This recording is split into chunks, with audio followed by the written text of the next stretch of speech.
옹벽에 수압이 발생됐을 때 과연 어떻게 될까요? 아까 전에 첫 시간에 제가 어떤 걸 강의했죠? 옹벽은 무엇만 받는다? 옹벽은 토합만 받는다. 그럼 수압이 생기면 어떻게 될까요? 무너져요. 맞습니다. 딩동댕. 그러니까 어떻게 한다? 배수 시설을 지표, 구조물, 지중 배수 시설을 설치한다. 그럼 과연 옹벽에 수압이 생겼을 때 어떻게 될지 간단하게 보자고요. 자, 이게 옹벽이에요. 무슨 옹벽입니까 이건? 중력식 옹벽이죠. 중력식 옹벽. 뭐 근입장이 상당히 들어갔겠죠. 실질적으로 이렇게. 왜? 근입장으로 버티니까 중력식 옹벽은 자중과 근입장으로. 근입장이 깊으면 여기 있는 토압과 여기 있는 토압, 주동과 수압의 몇 배? 좋습니다. 그러면 원래 있는 수압 같은 경우에는 이만큼만 처음에 받는다고요. 이게 뭐냐? 집안조사 보고서를 냈을 때 배면 구조물에 수압이 있을 때 이렇게 수압이 생길 수 있는 거예요. 근데 우리는 어떻게 설치하죠? 뭡니까 이게? 네, 수평 내수공.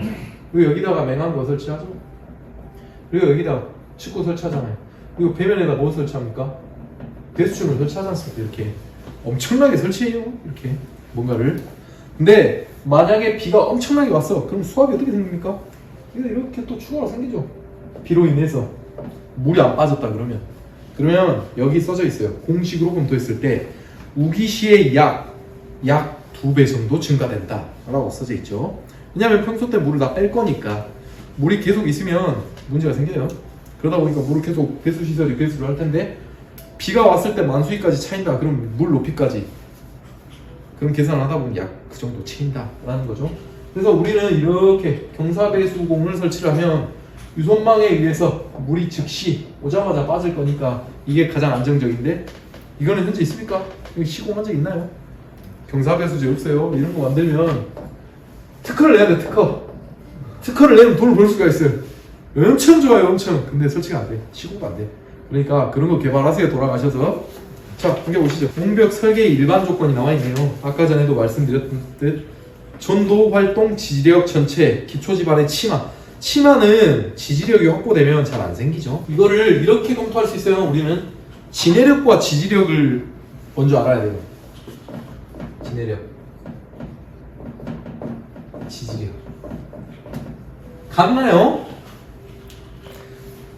뭔지 잘 모르겠죠. 솔직히 말해서. 틀립니다. 틀려요. 엄청나게 커요. 왜? 지지력 플러스 치마가 합쳐진 개념이 지내력입니다. 지내력이 확보됐다라는 건 지지력과 치마를 모두 만족한다라는 뜻이에요. 그러면 우리는 보통 구조 검토를 할 때 어떻게 되죠? 지지력은 만족되나 치마가 NG야. 왜? 치마의 기준이 25mm밖에 안 돼요. 구조물이 25mm면 2.5cm야. 봅시다. 이만큼이에요. 이 마이더 사이트 이 건물 몇 층이죠? 5층인가요? 6층인가요? 이 건물을 지었을 때 치마가 2.5cm야. 이거 그 건물을 지었을 때 꺼지면 어떻게 되지? NG. 그러면 어떻게 됩니까? 건물 못 짓죠. 바로 진해력이 NG가 나면 기풍기초 초를 설치하도록 돼 있어요. 지지력이 확보돼도 필요 없어. 치마가 안 나오면 기풍기초 가도록 공학서에 제한되어 있고 실제로도 그렇습니다. 그래서 이 치마의 2.5mm, 2.5cm의 기준을 맞추기 위해서 기초집은 어떻게 하죠? 치환하죠. 단단하게. 요즘에 근데 이거 확보하기가 되게 편해요. 왜냐? 지하 주차장을 깊게 파는 경우가 많으니까. 파면 팔수록 지층의 상태가 어떻죠? 안반. 훨씬 좋아지잖아요. 안반이 치마가 2.5cm씩 꺼집니까? 그 안반이라고 부를 수 있나요? 감히 부를 수 없죠. 안반이니까. 안반이 지지층이니까. 어차피 깊은 기초를 설치해도 안반 상부까지만 매개지 역할을 할 겁니다. 그러니까 이런 개념들을 알아야 되는데 여기 봐보시면 전체 안정성이라 그래가지고 기초 지반의 치마가 같이 들어있어가지고 이야기한 거예요. 중요치 않습니다. 넘어갈게요. 우선 라드라는 프로그램에 대해서 간단하게 설명을 하겠습니다. 라드라는 프로그램은 제가 개발한 건 아닙니다. 우선 한 4-5명 정도의 개발자가 연구 목적으로 해가지고 만든 걸로 알아요. 현재 이게 다 락이 풀려 있습니다. 뭐 돈을 받고 파는 건 아니고요. 공짜로 누구나 다 할 수 있도록 이 친구들이 만들어져 있어요. 여기 보시면 라드로 인한 옹벽 안정성 검토들이 쭉쭉 나와 있어요. 읽어보시면 라드 검색하셔서 프로그램을 다운받을 수도 있고 매뉴얼도 받을 수 있어요. 많은 루트들이 있고 여러분들 주변에 이거 검토하는 분들한테 물어보시면 공짜로 제공해 줄 겁니다. 매뉴얼의 두께가 몇 장이죠? 100장가량 맞아요. 거의 100장가량 됩니다. 읽어보시면 충분히 검토가 다 가능합니다. 근데 이 라드에 대해서 여기 한번 봅시다. 9페이지에 보시면 여기 콘크리트 압축 강도라는 게 나와 있어요. 여기에는 디폴트 값으로 240 kg 퍼스 제곱센티미터가 들어가 있죠. 우선 세제곱이에요, 세제곱. 무슨 말이냐면 이게 메가파스칼로 변경된 지가 IS 단위로 변경된 지가 오래됐는데 프로그램이 이게 2005년도 거 버전으로 찍혀 있어요. 그러면 여기 라드에서 제한한 묵은 콘크리트에 여기 있는 압축 강도와 철근 콘크리트의 압축 강도를 각각 다르게 제한했단 말이죠. 예, 23과 25로 제한해놨어요. 그 가운데 값을 디폴트 값으로 넣어놓은 것 같아요. 실질적으로 현장에서 21을 쓸지 24를 할지 27을 할지 모르겠어. 예, 보통 콘크리트가 주요 부재로 쓰일 때 21에서 24메가파스칼을 사용을 합니다. LM 축구라든지 주요 부재가 아닐 때는 18, 버린 콘크리트 몇이죠? 16메가파스칼 쓰잖아요. 그러니까 얘는 24 정도 일반적인 콘크리트의 강도로 계산을 하겠다라는 겁니다. 근데 여기 가보시면 읽어보세요. 여러 가지 계수들을 넣을 수 있는 게 엄청나게 많죠. 여기 계수들 하중조합, 설계조건, 단면 선정 이런 것들 그냥 입력만 하면 다 나옵니다. 굉장히 프로그램이 쉽고 단조롭고 단순하게 나와 있어요. 여기에 8페이지에 봐보시면 옹벽의 타입 선정에서 타입 3번 성토부 경사 플러스 쉐어키를 설치하잖아요. 그러면 옆에 있는 성토부의 경사가 입력이 안 됩니다. 그러니까 여러 가지가 연동되어 있다는 걸 설명을 드리고 싶었고요. 그 다음에 지진계수라는 게 써져 있어요. 나중에 9페이지에 설계조건에. 그러니까 모노노베 옥합의 식으로 해가지고 계략 계산만 하고 마는 겁니다. 자, 넘겨보시면 10페이지 보시죠. 10페이지에 보면 라드를 이용한 옹벽 안전 검토 방법에 대해서 기초 지반에 대해서 많이 나와 있어요. 실질적으로 이 이야기를 좀 해주고 싶어요. 여기 봐보면 기초와 적용 토합에 대해서 랭킹 또는 쿨롱 토합을 써져 있는데 매뉴얼에 보시면 랭킹 토합은 안전 검토할 때, 쿨롱 토합은 토합 검토할 때라고 써져 있어요. 그래서 랭킹과 쿨롱 토합을 랭킹 플러스 쿨롱 토합을 우리는 가장 많이 선택을 하고요. 근데 얘는 랭킹 플러스 쿨롱 토합은 배면에 성토가 없을 때 사용하는 겁니다. 배면부에 만약에 이렇게 성토가 있다 그러면 랭킹 플러스 쿨롱 토합으로 검토하면 잘 안 맞아요. 여기 보시면 시행세기법 있잖아요. 시행세기법으로 선택을 해야 제대로 된 구조 검토가 나올 수 있습니다. 자, 그리고 나서 기초 지반 사이의 조건 보시죠. 기초 지반 사이의 조건 이게 뭐냐. 자, 옹벽이 이렇게 있어요. 옹벽을 건설할 때 바로 건설하지 않죠. 이 기초 지반을 처리하잖아요. 어떤 걸로?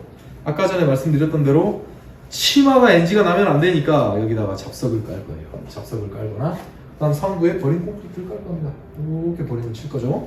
그렇게 되면 여기에서 기초 지반 사이의 조건을 선택을 하면 이런 것들이 입력이 돼요. 근데 여기 뭐가 없죠? 보는 게 하나 있잖아요. 뭐가 없습니까? 두께! 여기에 대한 두께가 없어. 그럼 검토가 제대로 될 수 있을까요? 당연히 형편없죠. 그리고 이 검토에 대해서 또 등압 부분이라고 이렇게 상부에 있는 하중이 발생될 때 하부에 압력이 생길 거예요. 그럼 이 깊이까지를 검토를 해야 되는데 이 깊이, 이 두께가 안 나오는데 이 깊이를 어떻게 검토합니까? 이 지층이 하나입니까? 여러분들 시추 주상도 와보시면 다 매립층으로 돼 있나요? 그렇지 않죠? 매립층, 풍화토, 퇴적층, 연합 이런 식으로 다층 지반으로 돼 있잖아요. 이 검토는 다층 지반이 안 됩니다. 매트 두께도 안 되고 다층 지반도 안 되고 지하수위가 여기 있으면 지하수위 검토도 안 되고 그러면 여기에 있는 지지력, 전도활동 지지력이 전도활동 지지력의 지지력을 믿을 수 있나요? 당연히 믿을 수 없습니다. 그래서 구조물 기초 설계 기준 해설편에 의거해가지고 지지력과 치마를 별도로 검토를 해야 돼요. 옹벽은. 옹벽의 단위 면적당 하중만 아니면 하중만 아니면 우리는 적용력을 할 수 있으니 적용력을 쉽게 구하면 되죠. 트레자키, 메이오프, 수정 메이오프, 그 다음에 구조물 기초 설계 기준에서 지반별을 분류해가지고 나와 있는 값들, 그 다음에 치마의 값들, C1, C2를 이용하는 공식과 N7을 이용하는 공식으로 해가지고 검토를 해야 된단 말이죠. 그게 없다? 그럼 보완시키세요. 맞지 않으니까. 그리고 11페이지 보시면 라드를 이용한 옹벽 안전 검토에 말뚝 검토가 나와 있어요. 이 말뚝 검토가 최근에 저희가 용역을 수행했는데 여기 마이크로 파일이 이렇게 들어가요. 이렇게 검토를 했는데 저희가 옹벽의 폭이자가 2.5cm밖에 안 돼. 그래서 하나만 넣고 검토를 하려고 했는데 안 돼. 2개 이상입니다. 무조건. 하나는 검토 안 돼요. 안 돌아가요. 그리고 전단키, 쉐어키가 이렇게 있을 때 안 됩니다. 그럼 더 봐. 시어키를 제일 가운데 놓고 싶거든요. 안 돼. 그래서 시어키를 빼야 돼요. 말뚝만 넣어야 돼. 실질적으로 시어키를 넣어야 됩니다. 또 구조 검토가 안 돼요. 세 번째, 말뚝 자체 검토에서 저희가 OK라는 게 나왔는데 여기 상부에 봐보면 전장의 지지력에서 NG가 나와 있어요. 기가 막히지. 말뚝이 들어가 있는데 지지력이 NG야. 서로 연동이 안 되는 거예요.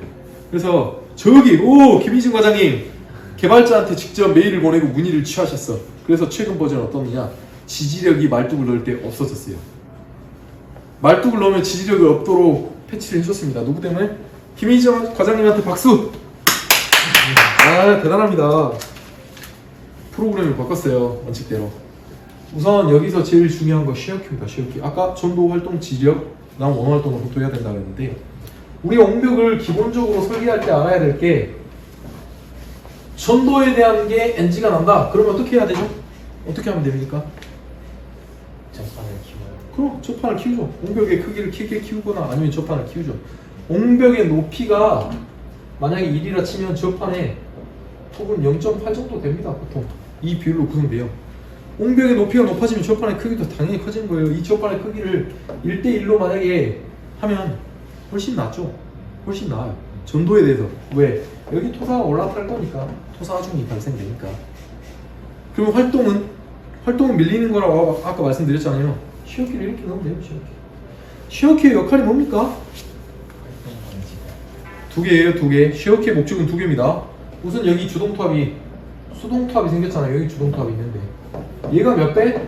10배. 10배의 힘인 이게 하나 생겼고, 두 번째 병마찰각이에요. 델타죠. 병마찰각은 무슨 말이냐면 콘크리트랑 흙이랑 재료가 다르죠. 콘크리트랑 흙이랑 붙대는 면, 이 면에 발생되는 힘을 병마찰각이라고 합니다. 병마찰각은 토사와 토사끼리 있으면 서로 밀면 잘 밀립니까? 잘 안 밀리죠. 왜? 파이 때문에. 병마찰각은